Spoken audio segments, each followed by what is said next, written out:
কিমান আৰু ফেনৰ গৰম হাৱা খাই থাকিম সেই বুলি ভাবিলোঁ যে গাঁৱৰ ফালে অকণমান নেচাৰেল হাৱা খাব কাৰণে যাওঁ আৰু তেনেতে মই বাসন্তীখন লগত লৈ মেলি আহি পালোঁহি আপাহঁতৰ ঘৰলৈ আই এইফালে আহি দেখিলোঁ তাহাঁতে মানে একদম নেচাৰেল হাৱা খাই আছে আগফালে পাছফালে চাৰিওফালে গছ গছনি পিছে গছ গছনি কিন্তু এনেই লগাই থকা নাই দেই আম লগাই থৈছে কঁঠাল কমলা তামোল পাণ বাৰীতে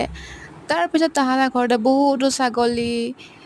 জীৱ জন্তু আছে গৰু তাৰপিছত গাহৰি চববোৰ মানে আছে সিহঁতি পোহে কুকুৰা পৰ্যন্তলৈকে আৰু মোৰ মানে থকা কোনো প্লেন নাছিলে তাৰপিছত গোটেইখিনি লগ লাগি কথা বতৰা পাতি ফটো চটো মাৰিলোঁ দিনটো এনেকৈ গ'ল ইয়াতে ভাল লাগিলে এইটো হৈছে আপাহঁতৰ ফেমিলিটো আৰু বহুত দিনৰ পাছত আহিলেহে বহুত কথা ওলায় ন তেনেকুৱা নিচিনা তাৰপিছত এয়া হৈছে গ্ৰীণ পিন্ধাজনী মাজুজনী হা